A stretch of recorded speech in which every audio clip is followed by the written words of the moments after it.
First of all, hi எல்லாருக்கும். Like women's day celebrate பண்ற மூட்ல எல்லாரும் இல்ல. I know that. Anyway, இங்க இருக்க எல்லா women's-ம் happy women's.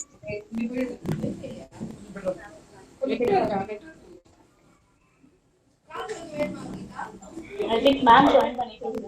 Yeah, ma'am பண்ணிட்டாங்க. ஹலோ வணக்கம். மன்னிக்கணும், திருமா தோழரோட நிகழ்வு முடியறதுக்கு லேட் ஆயிடுச்சு. என்னால இப்பதான் ஜாயின் பண்ண முடிஞ்சது. ஸ்டோரிஸ் ஆபீஸ்ல இருந்து ஜாயின் பண்றேன். வணக்கம் மேம், வணக்கம். நீங்க ஜாயின் பண்ணதே எங்களுக்கு ரொம்ப ரொம்ப சந்தோஷம். ஆக்சுவலி தோழர்னு சொல்ல சொல்லிருக்காங்க உங்க எல்லாரும். ஆமா தோழர்னே கூப்பிடுங்க தோழர். வணக்கம் வணக்கம் தோழர். ஆக்சுவலி எங்களோட கிளப் சார்பா உங்களுக்காக ஒரு கவிதை வச்சிருக்கோம். ஷெஃபானாக்கா அது நீங்க வாசிங்கன்னா நல்லா இருக்கும். சரி சரி வாசிங்க. வணக்கம் தோழர். உங்களை பத்தி நான் அதிகமான இது கேட்டதை விட ஏதோ தெரிஞ்சதை வச்சு நான் கொஞ்சம் எழுதியிருக்கேன். இது வந்து ஸ்பீச் மாதிரி தான் நான் எழுதியிருக்கேன். ஏன்னா கடைசி நிமிஷத்துல எழுதுனது.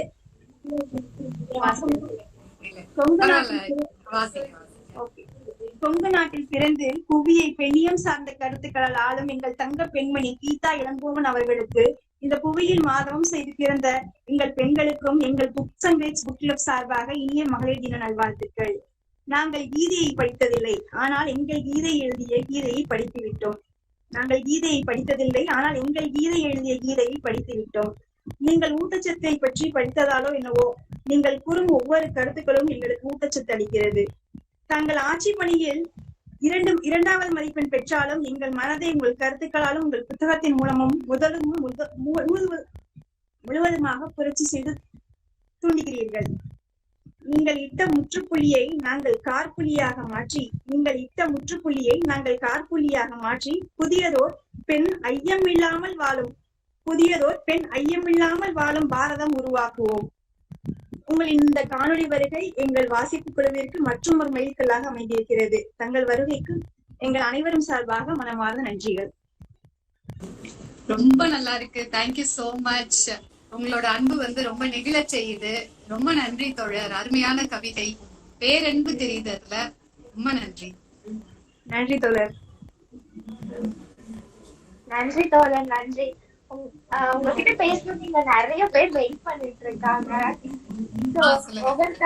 ஒவ்வொருத்தவங்க கிட்டயா நீங்க அப்படியே லைனா பேசிடுங்க. நிறைய பேர் ஹேண்ட் ரைஸ் பண்ணிருக்காங்க. நான் அப்படியே பேர் வாசிக்கிறேன், அவங்க அப்படியே உங்ககிட்ட பேசுவாங்க.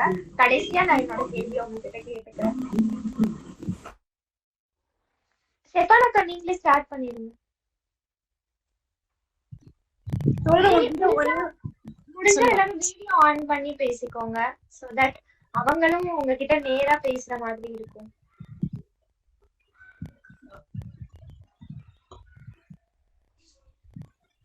உங்ககிட்ட ஃபர்ஸ்ட் ஒரே ஒரு கேள்வி கேட்கணும்னு எனக்கு தோணுது. இந்த புத்தகத்தை படிச்சதுக்கு அப்புறம், துப்பட்டா புடுங்க தோழி படிச்சதுக்கு அப்புறம், எதனால உங்களுக்கு இந்த புத்தகத்தை எழுதணும் அப்படிங்கிற ஒரு சிந்தனை வந்தது? அதாவது பெண்ணியம் அப்படிங்கறத ஒரு கருத்தாக்கமாக நிறைய பேர் பேசுறாங்க. என்ன அப்படின்னு பாத்தீங்கன்னா அது ஒரு என்ன சொல்றது, ஒரு ஐடியாலஜி. அது நம்மளோட அன்றாட வாழ்க்கைக்கும் தொடர்பு இல்ல. அப்புறம் பெண்கள் அப்படின்னாவே அதாவது ஃபெமினிசம் பேசுற பெண்கள்னாவே ஆண்களுக்கு இப்படியான தவறான கருத்தாக்கங்கள் நிறைய இருக்கு தோழர். அப்போ என்னன்னா அன்றாட வாழ்க்கையோட தொடர்புடையதான் பெண்ணியம், சரிங்களா? அப்ப அன்றாட வாழ்க்கையில பெண்கள் எதிர்கொள்ற சவால்கள் அதை தொடர்பு படுத்தி நம்ம சொன்னோம்னா அவங்களுக்கு புரியும், குறிப்பா அடுத்த தலைமுறையினருக்கு அப்படின்னு எனக்கு தோணுச்சு. ஏன்னா நான் போற இடத்துல எல்லாம் எதிர்கொள்ற கேள்வி என்னன்னு பாத்தீங்கன்னா, ஃபெமினிஸ்ட்னாவே தனியடிப்பாங்க, அவங்க ஸ்மோக் பண்ணுவாங்க, ஆண்களை திட்டிக்கிட்டே இருப்பாங்க, அரைகுறையா ட்ரெஸ் பண்ணுவாங்க, இப்படிதான் பேசினாங்க.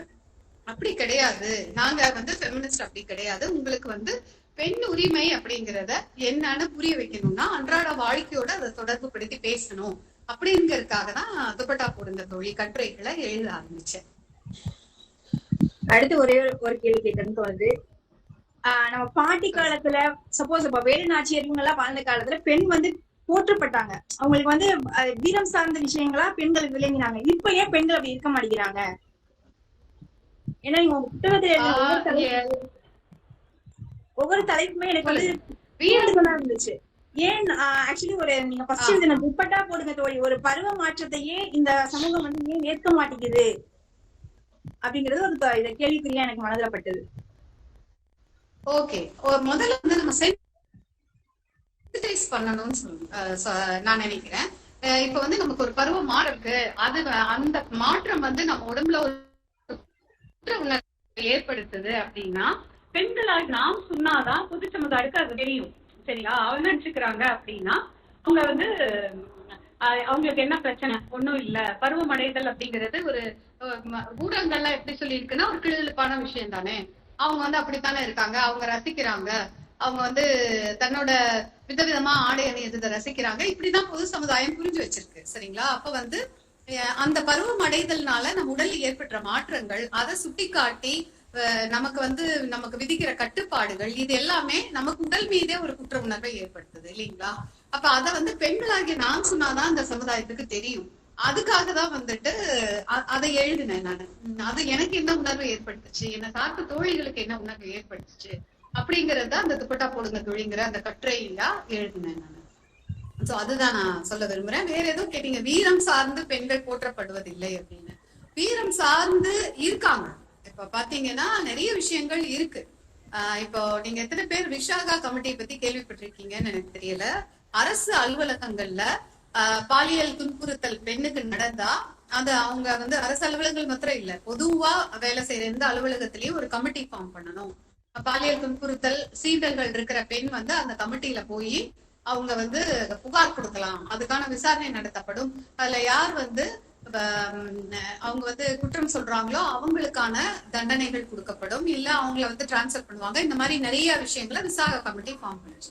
இப்ப இந்த விசாகா கமிட்டி அமைக்கிறதுக்கு தூண்டுகோலா இருந்தது என்னன்னு பாத்தீங்கன்னா பன்வாரி தேவி அப்படிங்கிற ஒரு பெண்மணி. இவங்க வந்து ராஜஸ்தான்ல ஒரு குழந்தை திருமணத்தை தடுத்து நிறுத்தணும்னு போனதுனால கூட்டு வன்புணர்வு செய்யப்பட்டாங்க. அப்ப அவங்களுக்கு நீதி கேட்டு பல்வேறு வந்து அமைப்புகள், பெண்கள் அமைப்புகள் எல்லாம் போராடி சுப்ரீம் கோர்ட்ல வழக்கு தொடர்ந்தாங்க. அந்த வழக்கு முடிவுல என்ன சொன்னாங்கன்னா, இந்த மாதிரி பெண்கள், உழைக்கும் பெண்களுக்கு பாதுகாப்பு வேணும், அப்ப அவங்களுக்கு தீண்டல்கள் துன்புறுத்தல்கள் நடக்கிறப்ப அவங்க போய் கம்ப்ளைண்ட் பண்றதுக்கு ஒரு மெக்கானிசம் வேணும்னு சுப்ரீம் கோர்ட் ஒரு ஆர்டர் கொடுத்தாங்க. அந்த ஆர்டர் படி ஒரு சட்டம் இயற்றப்பட்டு, அதாவது ஒரு வரலாற்றிலேயே முதன்முறையாக சுப்ரீம் கோர்ட் ஆர்டர் படி ஒரு சட்டம் இயற்றப்பட்டு அது செயலாக்கம் பண்ணப்பட்டதுன்னா இந்த விசாகா கமிட்டி தான், இன்டர்னல் கம்ப்ளைண்ட்ஸ் கமிட்டின்னு சொல்லுவாங்க. சோ இது நடக்கிறது, இது வந்து பணிபுரியும் பெண்களுக்கு ஒரு பாதுகாப்பாக இருக்கும் அப்படின்னு நம்ம கொண்டு வந்த இந்த வரலாற்று சிறப்பு மிக்க நடவடிக்கை பின்னாடி இருந்தது பன்வாரி தேவி அப்படிங்கிற ஒரு ஒடுக்கப்பட்ட தலித் பெண்ணோட போராட்டம் தான், கிராமத்து பெண்ணோட போராட்டம். குழந்தை திருமணத்தை தடுத்து நிறுத்தணும் அப்படிங்கறதுக்காக அவங்க ஒரு என்ஜிஓல பணியாற்றுறவங்க. அவங்க வந்து போய் வேலை செஞ்சப்போ ஆதிக்க ஜாதி ஆண்களால கூட்டு பாலியல் வன்புணர்வு செய்யப்பட்டாங்க. அதை எதிர்த்து அவங்க தீரமா போராடினாங்க. சோ இந்த விஷயங்கள் எல்லாம் வரலாற்றுல நம்ம தெரிஞ்சுக்க வேண்டி இருக்கு தோழர். அப்போ அந்த வீரமான பெண்கள் இன்னும் நம்மளிடையே வாழ்ந்துகிட்டு தான் இருக்காங்க. ஒண்ணு நம்ம அவங்களை அடையாளம் கண்டுபிடிச்சு அவங்கள முன்னிறுத்தணும், அவங்க நம்ம சக தோழிகளுக்கு சொல்லணும், அடுத்த தலைமுறைக்கு சொல்லி கொடுக்கணும். அப்படிதான் நான் பாப்பேன். ஏன்னா ஒரு சிலருடைய பேர் இப்ப நீங்க சொல்றவங்க எல்லாம் நீங்க சொல்லிதான் எங்களுக்கு தெரியுது, இது வந்து வெளிவர மாட்டேங்குது.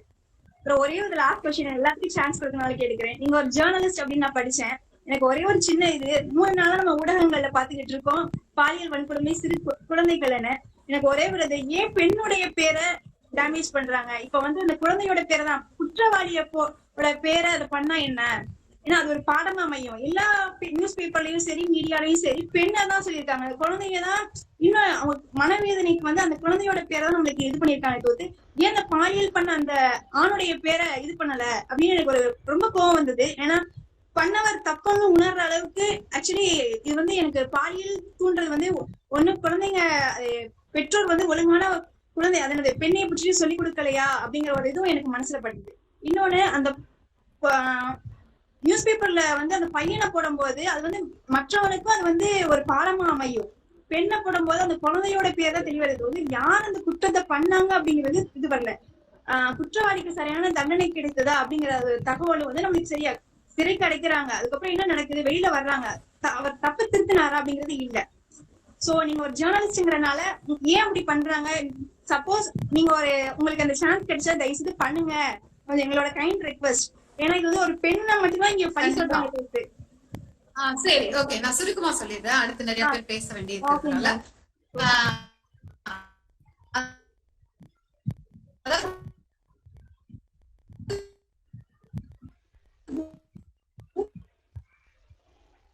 ஊடகங்கள்ல எல்லாருமே இந்த நீங்க பேசுறது அங்கதான் வளர்ந்துங்க. சோ ஊடகங்கள்ல புரியறதுனாலயே அவங்களுக்கு பெண் புரிதல் இருக்கு, அவங்க எல்லாருமே சரியா பண்ணுவாங்க, நம்ம எதிர்பார்க்க முடியாது இல்லைங்களா? ஹலோ, கேக்குதா? கேக்குதா? இப்பதான் கேட்கலையா? ஒரே நிமிஷம். ஆஃப் பண்ணிட்டேன். இப்ப கேக்குதுன்னா? கேக்குது தோழர், கேக்குதா? ஓகே, சுருக்கமா சொல்லிடுறேன். இந்த ஆணாதிக்க சமுதாயத்துலதான் இருந்துதான் ஜேர்னலிஸ்ட் எல்லாமே வர்றாங்க. சோ அவங்களுக்கு வந்து ஜேர்னலிஸ்ட் ஆனதுனாலயே பெரிய கேக்குதா? அவங்க ஜேர்னலிஸ்ட் ஆனதுனாலே அவங்களுக்கு பெரிய பெண்ணிய புரிதல் இருக்கு நம்ம சொல்ல முடியாது இல்லைங்களா? சோ அவங்களுக்கும் நம்ம வந்து ஒரு பெண்ணிய புரிதலுக்கு காட்சி கொடுக்கணும். எப்படி இருக்கணும், இது வந்து நீங்க பாதிக்கப்பட்ட பெண்களை முன்னிறுத்தா யாரு அங்க யாரு பண்ணவனோ அவனை தான் முன்னிறுத்தணும். அந்த பெண்களோட வந்து இதுக்கு அவங்கள பேரும் சரி அவங்க போட்டோவும் சரி வெளியே வராது, அது காக்கப்படணும். அவங்களோட அந்த இதை வந்து நம்ம வெளியே சொல்லாம இருக்கணும் அப்படிங்கறத தொடர்ந்து எழுப்பிட்டு தான் இருக்கும். ஆனா இன்னும் போதுமான அளவுல அது மீடியா போய் சேரல. சோ நம்ம வந்து சொல்லிக்கிட்டே இருக்கணும், மீடியா மாறணும் மாறணும்னு சொல்லிக்கிட்டே இருக்கணும். அப்பதான் அது மாற்றங்கள் நிகழும் அப்படிங்கிறது. சரிங்களா? சரி, அடுத்து. நன்றி தோழர். தேங்க்ஸ் ஷெஃபான் அக்கா. அடுத்து ரஷீத். நன்றி.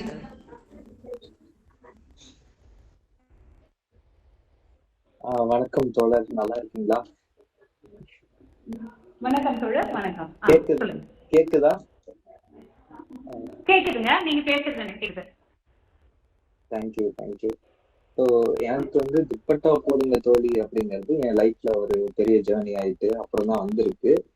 இன்னும் சொல்ல போனா இதுதான் நான் படிக்கக்கூடிய ஃபர்ஸ்ட் ஃபெமினின் பேஸ்டு புக் இது. அதனால ரொம்ப ரொம்ப தேங்க்யூ. இந்த ஒரு புக் வந்து என் லைஃப்ல கொண்டு வந்திருக்கு. எனக்கு வந்து ரொம்ப லென்த்தியாலாம் பேச விரும்பல. எனக்கு ஒரு 2-3 கொஸ்டின்ஸ் இருக்கு, அதை மட்டும் கேட்டுக்கிறேன். ஃபர்ஸ்ட் என்ன அப்படின்னா, நீங்க துப்பட்டா போடுங்க தோழி அப்படின்ட்டு ஒரு சாப்டர் எழுதிருக்கீங்க. அதுலயே பாத்தீங்கன்னா நிறைய கொஸ்டின்ஸ் இருக்கு அண்ட் நிறைய உங்ககிட்ட கேட்கணும். அதுல சில விஷயங்கள் கருத்துகள் வந்து நீங்க அது சரியா டெலிவர் பண்ணலையோ என்னமோ, ஐ மீன் சரியானா அதாவது இன்னும் டீட்டெயில்டா டெலிவர் பண்ணலையோ அப்படின்ட்டு ஒரு கேள்விகள் இருக்கு. என்ன விஷயம் அப்படின்னா, நீங்க அந்த சொல்லியிருந்தீங்களா சோ கால்டு ஒழுக்கம் ட்ரெஸ்ல காட்டுறாங்க அப்படின்ட்டு. இது ரிலேட்டடா நான் வந்து பார்த்த ஒரு இன்சிடென்ட் சொல்றேன். என்ன அப்படின்னா, லைக் நான் வந்து ஒரு ஃபியூ இயர்ஸ் பேக் வந்து ஒரு இன்சிடென்ட் நோட் பண்ணேன். என்ன அப்படின்னா, சின்ன பொண்ணு தான், பட் அவ வயசுக்கு ஏத்த ஒரு ஹார்மோன் க்ரோத் கிடையாது, அது மீறின ஒரு க்ரோத். அப்போ வந்து அந்த சின்ன பொண்ணு வந்து லைக் டிஷர்ட் அதெல்லாம் போட்டுட்டு, அவளுக்கு அது தெரியாது, விளையாண்டுட்டு இருந்தா. அவங்களுடைய உடல் உறுப்புகள்லாம் ரொம்ப எக்ஸ்போஸ்டா தெரியறப்போ அவங்க அப்பா வந்து பார்த்து நோட் பண்ணிட்டு நடு ரோட்லயே போட்டு அடிச்சாங்க. லைக் அந்த குழந்தைக்கு அதை பத்தி எந்த ஒரு ஐடியாவும் இல்லை, அது வந்து எப்படி ஹேண்டில் பண்றதுன்னு புரியாம முழிச்சுக்கிட்டே இருந்தா அந்த அடி வாங்கினா. ஸோ இப்படிப்பட்ட பேரண்ட் சில பேர் இருக்காங்க. அவங்களுக்கு நீங்க ப்ராப்பரா அதாவது ஒரு அட்வைஸா கொடுக்கணும் அப்படின்னா அது என்னவா இருக்கும்? அவங்களுக்கு வந்து முதல்ல பெண்ணோட உடல் பத்தின ஒரு புரிதல் வந்து அவங்களுக்கு கொடுக்கணும். அவங்க வந்து பெண்ணோட உடல்ங்கிறது ஒவ்வொருத்தருக்கும் ஒவ்வொரு மாதிரி வளர்ச்சி இருக்கும். சிலருக்கு வந்து வயதுக்கு வர்றதுக்கு முன்பே கூட அவங்களுக்கு வளர்ச்சி அதிகமாக இருக்கும், சிலருக்கு வயதுக்கு வந்த பின்பு இருக்கும், சிலருக்கு குறைவாக இருக்கும். அப்படிங்கிறப்போ பெண்ணோட உடலை அவ ஏத்துக்கிற மாதிரி நம்ம சொல்லி புரிய வைக்கணும். இந்த சமுதாயம் மாறுற வரைக்கும் நம்ம காத்து விருப்பப்படி நீ உடைய நினைச்சுக்கோ நம்ம சொல்ல முடியாது. அதே சமயத்துல அவளை குற்றவாளியும் ஆக்க முடியாது. சோ நம்ம ஒரு மிடில் ஸ்டாண்ட் எடுக்க வேண்டியதா இருக்கு. என்ன அப்படின்னா, பாருமா இவங்க எல்லாம் வந்து இப்படி மோசமா பார்ப்பாங்க, இப்படி நடந்துக்குவாங்க. சோ நீ அதுக்கான உனக்கு கன்வீனியன்டான நீ ட்ரெஸ் போட்டுக்கோ, அது எக்ஸ்போஸ் ஆகாம நீ பாத்துக்கோ, இல்லாட்டி வந்து இந்த மாதிரி சிக்கல்கள் உனக்கு வரலாம் அப்படிங்கிறத நம்ம சொல்லி புரிய வைக்கணும். ஏன்னா ரெண்டுமே வேணும். அப்ப அவங்களுக்கு சொல்லி புரிய வச்சா, நீ முதல்ல சொல்லியிருந்தேன்னா நான் அந்த மாதிரி ட்ரெஸ் பண்ணியிருக்க மாட்டேன் இல்லம்மா அப்படின்னு கூட குழந்தை சொல்லலாமா இருக்கும். சரிங்களா? சொல்லி புரிய வைக்கணும். அதுக்காக நடு ரோட்ல குழந்தைய போட்டு அடிக்கிறது அப்படிங்கிறது ரொம்ப ஒரு கொடுமையான விஷயம். இந்த மாதிரி தயவு செய்து பண்ணாதீங்க. அதுக்கப்புறம் அந்த குழந்தைக்கு தன்மேலேயே கான்பிடன்ஸ் போயிடும். சோ இதை வந்து அந்த பெற்றோருக்கு நம்ம புரிய வைக்கணும். எதை சொல்றதுனாலும் அந்த டீனேஜ்ல எப்படி பக்குவமா சொல்றது அப்படிங்கறத புரிய வைக்கணும். இது உன்னோட உடைதான், உன்னோட தேர்வு தான், உன்னோட உடல் தான். ஆனா சமுதாயம் இப்படி பார்க்கும். இதுல இந்த சிக்கல்கள் எல்லாம் இருக்குது. சோ நம்ம என்ன செய்யலாம் அப்படின்ட்டு அந்த குழந்தைகிட்ட ஒரு உரையாடல் நடத்தலாம். சோ நீ வீட்டுல நேரப்போ பிரச்சனை இல்லை, வெளியில போனா இந்த மாதிரி எல்லாம் விளைவுகளை நம்ம சந்திக்க வேண்டி இருக்கும். நம்ம ஒரு புரிதலை ஏற்படுத்தினோம்னா அந்த குழந்தையே முடிவு எடுத்துக்கும் என்ன செய்யறதுன்னு. சோ அப்படிதான் நான் இதை பாக்குறேன். ஆமா, அதுல வந்து நீங்க கடைசியில ஒரு 4 லைன்ஸ் எழுதிருந்தீங்க.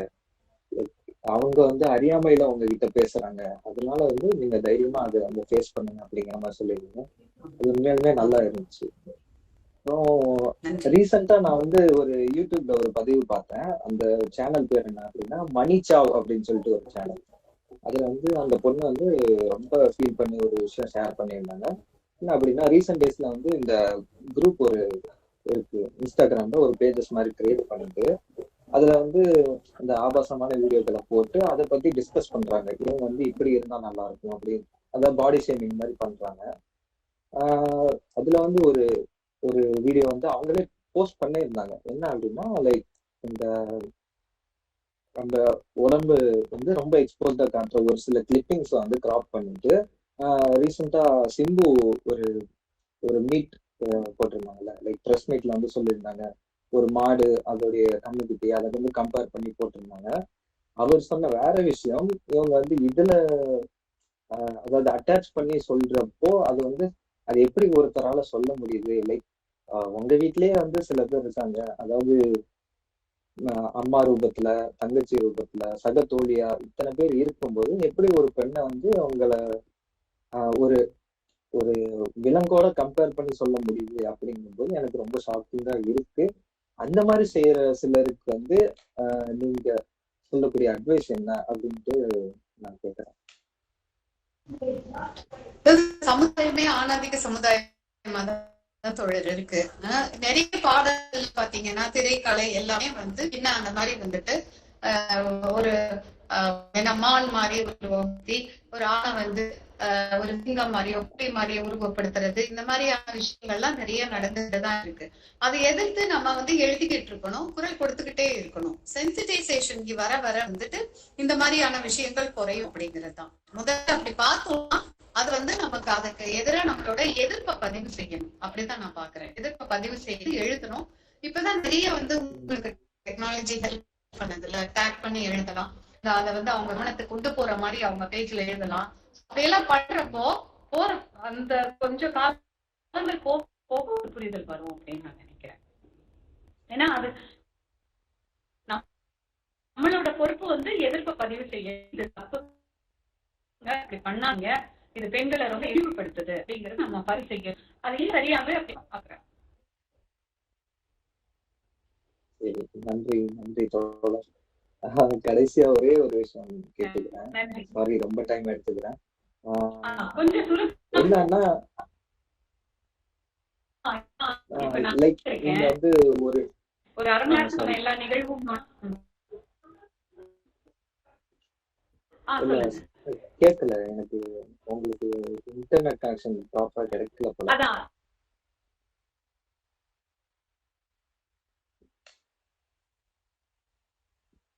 வாய்ப்பு இருக்கும் நினைக்கிறேன். ஏன்னா நான் வந்து வீட்டுக்கு வரதுக்கு 9 மணிக்கு மேல ஆயிடும், கிட்டத்தட்ட 10 மணி ஆயிடும்.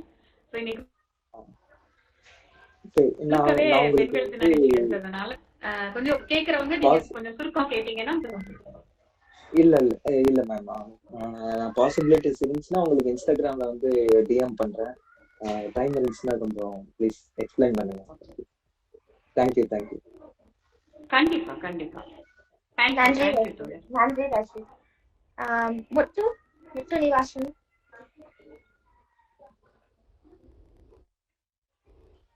ஹலோ, கேக்குதா? கேக்குதுங்க. ஹலோ மேம், நான் ஆக்சுவலி எனக்கு கொஸ்டின் கூட இல்லை, மேபி இதுலேருந்து எனக்கு ஒரு ரொம்ப நல்ல புரிதல் ஏற்பட்டுச்சு. லைக் ஃபினான்ஷியல் லிட்ரஸி பற்றி அந்த சாப்டர் எனக்கு ரொம்ப இம்பாக்ட் கிரியேட் பண்ணுச்சு. பிகாஸ் இப்போ எனக்கே வந்து சம்டைம்ஸ் அது ஒரு ஹெசிடேஷன் இருக்கும் கண்டிப்பா. ஸோ அதை வந்து ஒரு ஐ ஓப்பனர் மாதிரி இருந்துச்சு அந்த இதை படிச்சுட்டு. அப்புறம் அந்த அரசியல்ல பெண்கள் வந்து எவ்வளோ இம்பார்ட்டன்ட், அது வந்து எனக்கு அது ரொம்ப பிடிச்சிருந்துச்சு மேம்.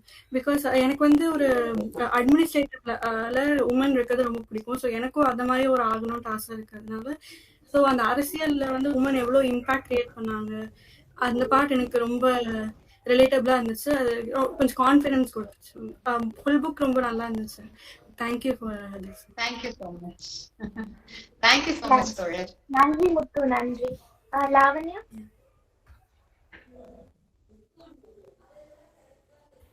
ஹாய் தோழர், வணக்கம். Thank you so much for this opportunity. நீங்க இதுல வந்ததுக்கு ரொம்ப தேங்க்ஸ் தோழர்.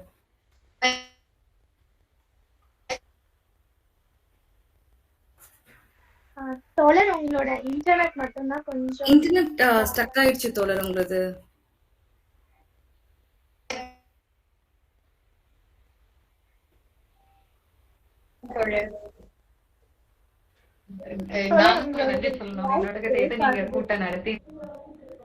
நெட்வொர்க் வந்து இங்க ரொம்ப புவரா இருக்கு, அதனால நான் வீடியோ ஆஃப் பண்றேன்.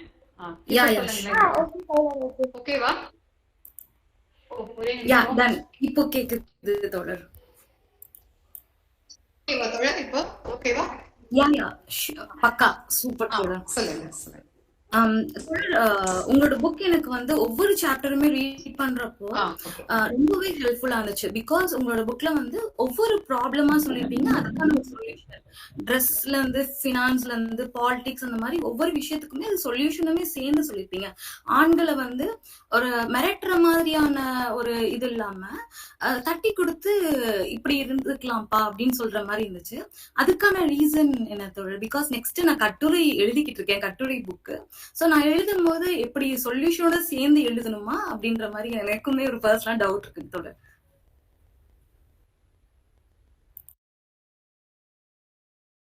நீங்க கேட்கறது ரொம்ப அருமையான ஒரு கேள்வி. நான் இதை எப்படி அப்படின்னா, ஆண் இருக்கு அப்படிங்கிறது தேவையில்லை. நம்ம வந்து ஆணாதிக்க கருத்துக்கு சீராதான் நம்ம பேச போறோம், சரிங்களா? ஆண்களை தனிநபர்களை எதிர்க்கிறது, அவங்கள வந்து அவங்க மேல வெறுப்ப கொட்டுறது நம்மளோட வேலை கிடையாதுங்க. அப்ப அந்த ஆண் வெறுப்ப தவிர்த்துட்டு நம்ம இதை பேசணும். ஏன்னா ஆண்களும் பாவம், அவங்களுக்கும் புரிதல் இல்லை. காலமா இந்த ஆணாதிக்க சமுதாயத்தால அவங்களும் மூளை செலவே செய்யப்பட்டிருக்காங்க.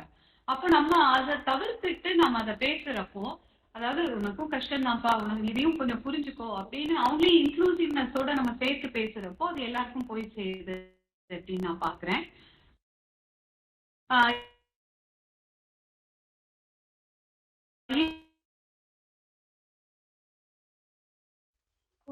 தோழர், மறுபடியும் உங்களோட நெட்வொர்க் கொஞ்சம் பாத்தீங்கன்னா சொல்யூஷன் முடிஞ்ச அளவுக்கு நமக்கு வந்து அது புரியுது, இதுதான் கிருஷ்ணா இருக்கும் அப்படின்னா அதை கொடுக்கலாம். ஐயா ஒரு நிமிஷம் நெட்வொர்க் ஷூவா இருக்கு தோழர், எங்க போறதுன்னு தெரியல. கொஞ்சம் ஃபேன் மட்டும் ஆஃப் பண்ணிக்கலாம். கொஞ்சம் ஃபேன் மட்டும் ஆஃப் பண்ணிக்கலாம். ஹலோ, இப்ப கேக்குதுங்களா? ஹலோ, இப்ப தெளிவா இருக்கு. சரி தோழர், நான் அதுக்காக தான் வீடியோ ஆஃப் பண்ணிட்டேன். இப்போ நீங்க வந்து சொல்ற அந்த விஷயம் ஆண் வெறுப்பு அப்படிங்கிறது இல்லாம இருந்துச்சுன்னா அவங்களையும் இன்க்ளூசிவ்னஸோட சேர்த்து நம்ம பேசுறப்போ நல்லா இருக்கும். அது ஒண்ணு. இன்னொன்னு, சொல்யூஷன் முடிஞ்ச அளவுக்கு நம்ம கொடுக்கலாம். அப்படி இல்லை அப்படின்னா எனக்கு இதுக்கு சொல்யூஷனும் தெரியல, ஆனா இந்த சிக்கல்லாம் இருக்குது, இதுக்கு என்ன மாதிரி தீர்வு கொடுக்கறதுன்னு தெரியல அப்படிங்கறத ஹானஸ்டா ஒத்துக்கலாம். உங்களுக்கு கொடுக்க முடிஞ்சா கொடுங்க, எல்லாத்துக்கும் கொடுத்துதான் ஆகணுங்கிறது இல்லை. ஆனா ஒரு தேடுதலோட நம்ம இதெல்லாம் நான் பார்த்தேன், இது எனக்கு பொருத்தமா இருந்தது, இது எனக்கு பொருத்தமா இல்லைங்கிறது நம்ம சொல்லலாம். அதுவுமே நல்லா இருக்கும். அப்படிதான் பாக்குறேன் நான். சூப்பர் தோழர், தேங்க்யூ சோ மச். தேங்க்யூ தோழர். நன்றி லாஸ். ஹரிஹரன்.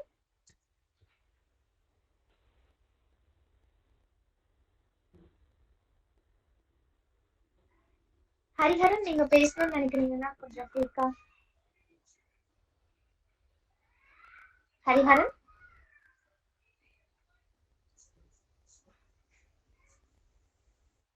கௌதம்.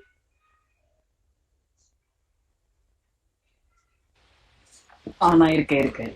கௌதம் பேசுங்க. பேசலாங்களா? ஓகே, மன்னிக்கணும். ஏதாவது சத்தமா இடையூறா இருக்கா? எதுவும் இல்லைல்ல? இல்ல பேசலாம், நீங்க பேசலாம். ஓகே. ஓகே. மாலை வணக்கம் தோழரே. மிகவும் ஒரு இறுக்கமான சூழ்நிலையில் உங்களுக்கு என்னால் மகளிர் தின வாழ்த்துக்கள் கூட தெரிவிக்க முடியாத இடத்தில் இருக்கிறோம் நாங்கள், மன்னிக்கவும். நான் இந்த புத்தகத்தை படிக்கிற ரீசன் பாத்தீங்கன்னா, ஏதோ ஒரு இன்சிடென்ட். அப்ப என்னுடைய சக பெண் தோழி ஒருத்தாங்க, அவங்க இந்த புத்தகத்தை எனக்கு ஒரு தருவாயில சஜஸ்ட் பண்ணியிருந்தாங்க. எனக்கு படிக்க நேரிட்டுச்சு. மோஸ்ட்லி வந்து பாத்தீங்கன்னா இந்த ஆணாதிக்க சமூகத்துக்கு மேல எனக்கு ஒரு வெறுப்பு ரொம்ப நாளாவே இருக்கு. அதன் காரணமா இந்த புத்தகத்துல நீங்க எதை பத்தி வெளிப்படைத்தன்மையா பேசியிருக்கீங்க, அது எந்த விதத்துல ஒரு ஆணாதிக்க சமூகத்து மேல இருக்கு, இல்ல ஒரு புத்தியா ஒரு ஆண் மீது எப்படி இருக்கு, அது எப்படி நம்ம வந்து இந்த சமூகத்துல பிரதிபலிக்காம அதை நம்ம மாத்திக்க முடியும். அது நானா இருந்தாலும் கூட அதை செஞ்சிருப்பேன் ஒரு பெண் கிட்ட. அதை ஏன் செஞ்சுட்டு இருக்கேன், அதை ஏன் நான் செய்யக்கூடாது, அது செய்யறது தப்பான்னு கூட எனக்கு தெரியல. ஸோ அப்போ நான் அதை மாத்திக்கணுமா மாத்திக்க கூடாது அப்படிங்கிற காரணத்தினால இந்த மாதிரி ஒரு புத்தகங்கள் எங்க கிடைக்குதோ அது எல்லாத்தையுமே வாங்கி படிக்கக்கூடிய பழக்கம் உடையவனா இருந்தேன். அப்போ ரீசெண்ட் டைம்ஸ்ல பாத்தீங்கன்னா ஒரு இன்சிடென்ட் நடந்துச்சு. அது உண்மை சம்பவமா தழுவியதான் எனக்கு தெரியல. அது மேபி உங்ககிட்ட கேட்கணும் ரொம்ப நாளா எனக்கு ஒரு ஆசை.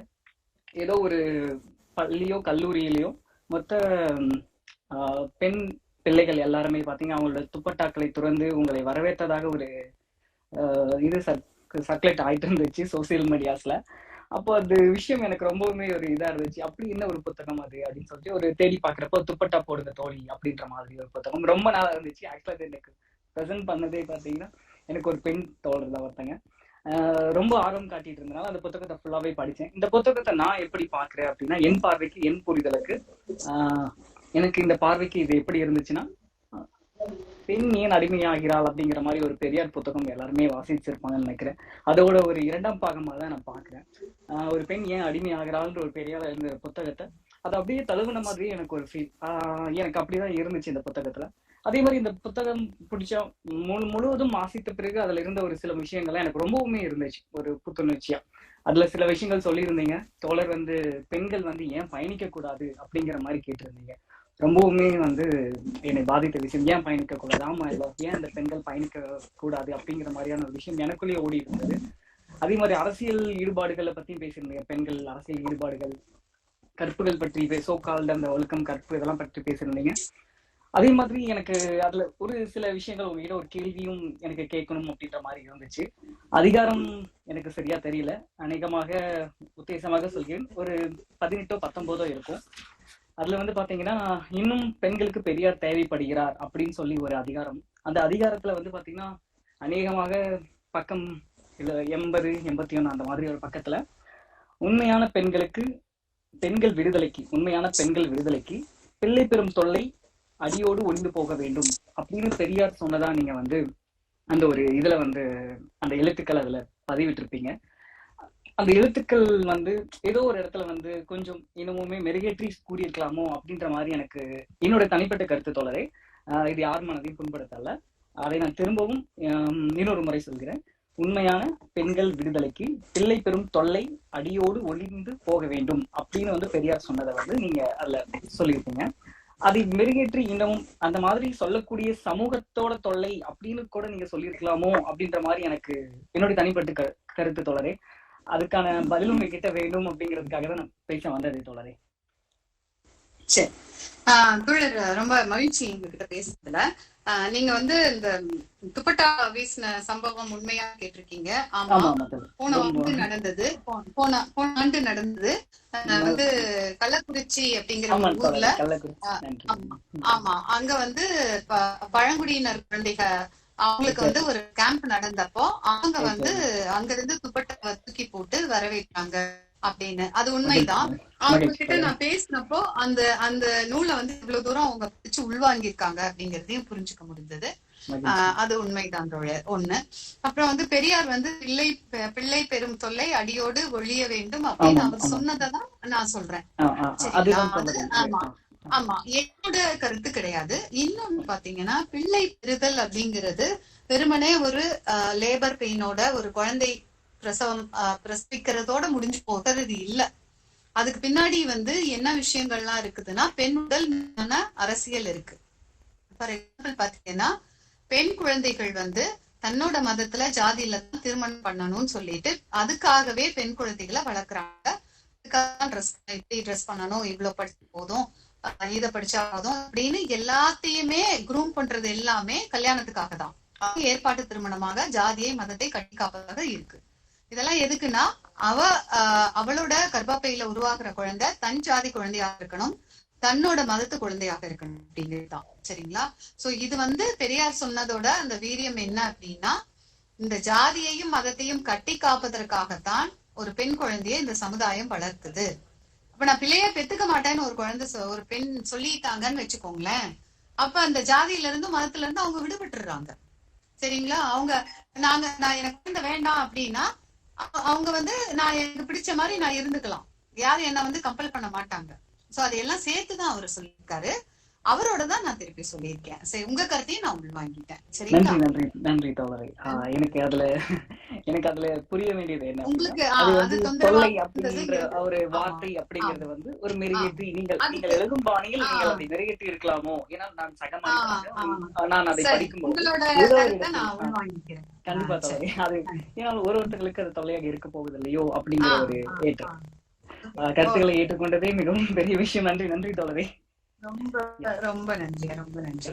நன்றி தோழரே. ஒரு 5 நிமிடத்துல நான் விடை பெறட்டுமா? இங்க எல்லாரும் காத்துருக்காங்க.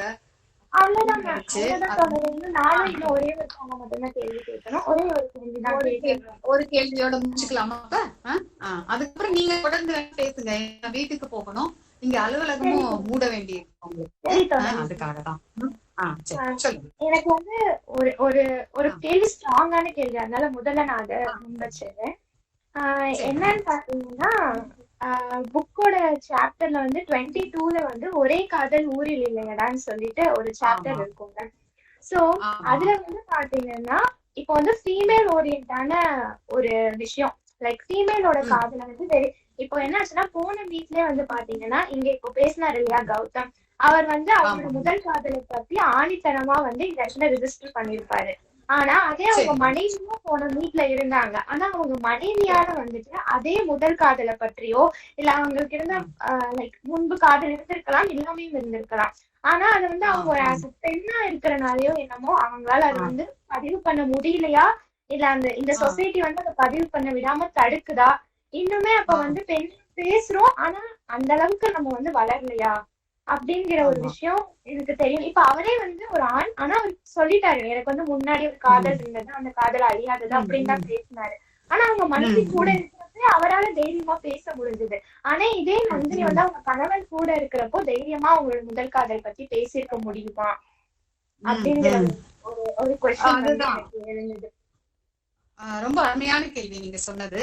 நிச்சயமா அது பேசக்கூடிய அளவுல சமுதாயம் இன்னும் பக்குவப்படல அப்படின்னு தான் நான் பாக்குறேன். எப்படின்னா, இப்ப ஒரு ஆட்டோகிராஃப் அப்படின்னு சொல்லிட்டு ஒரு ஆணால ஒரு படம் எடுக்க முடியுது. எனக்கு 2-3 காதல் இருந்துச்சு, கடைசியில நான் வேற ஒரு பொண்ணை கல்யாணம் பண்ணிக்கிட்டேன்னு. அதே இது ஒரு பெண்ணால எடுக்க முடியுமா? எனக்கு 2-3 காதல் இருந்துச்சு, அதெல்லாம் இல்லாம நான் கல்யாணம் பண்ணிக்கிட்டேன் அப்படின்னா இந்த சமுதாயம் என்ன சொல்லும்? இவ வந்து அலையிறவன்னு சொல்லும், அப்புறம் வந்து இவளுக்கு வந்து கற்பு இல்லைன்னு சொல்லும். ஏன்னா அந்த கற்புங்கிற கருத்தாக்கம் இன்னும் ஒவ்வொரு மூலையிலயும் ஆழமா பதிஞ்சிருக்கு. சரிங்களா? அப்ப வந்து அதை வச்சுதான் ஜட்ஜ் பண்ணுவாங்க.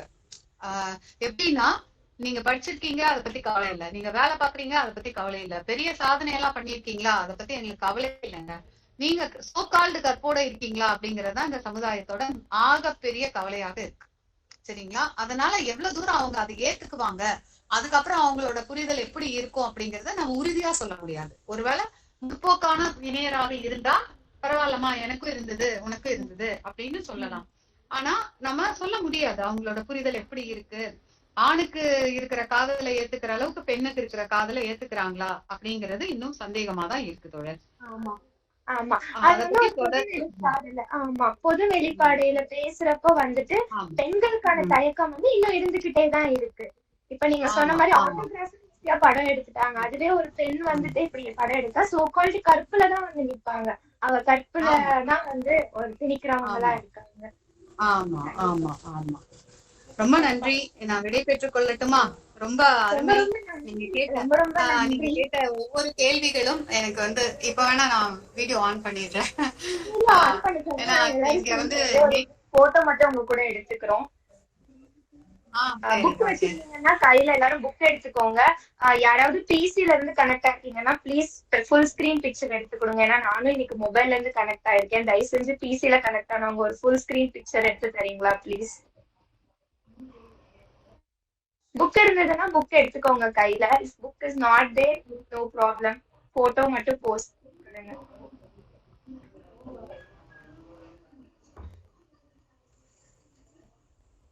பிசில ஜாயின் பண்ணிக்கோங்க ப்ளீஸ். பிக் எடுக்கிறீங்களா? அருமை அருமை, ரொம்ப சந்தோஷமா இருக்கு. இவ்ளோ யங்ஸ்டர்ஸ் புக்கோட பாக்குறது எனக்கு ரொம்ப நெகிழ்ச்சி தரக்கூடியதாக இருக்கு. நன்றி தோழர். நாங்க சொன்ன உடனே எங்களோட இன்விடேஷனை ஏத்துட்டு உடனே வந்து கம்மி டைம்னால எங்களோட எல்லா கேள்வியும் லிசன் பண்ணிட்டு நீங்க அதுக்கு ரெஸ்பாண்ட் பண்ணதுக்கு ரொம்ப ரொம்ப நன்றி. மீண்டும் உங்களோட இன்னொரு புத்தகம் எதுவா இருந்தாலும் நாங்க கண்டிப்பா எங்க கிளப் சார்பா சப்போர்ட் பண்ணுவோம். அப்பயும் நீங்க வந்து எங்க கூட கலந்துக்கணும் நாங்க தாழ்மையோட கேட்டுக்கொள்கிறோம். ரொம்ப நன்றி. வேணும்னு அடுத்த ஒரு புத்தகம் இருக்கு, அது படிச்சுட்டு உங்களோட கருத்துக்கள் சொல்லுங்க, கேட்க ஆவலா இருக்கிறேன். ரொம்ப நன்றி. கண்டிப்பா நன்றி. நன்றி நன்றி. தேங்க்யூ. அனைவருக்கும் உலக பெண்கள் தின வாழ்த்துக்கள், உழைக்கும் பெண்கள் தின வாழ்த்துக்கள். நன்றி. உங்களுக்கும் இனிய மகளிர் தின நல்வாழ்த்துக்கள். நன்றி. நன்றி தோழரே. நன்றி.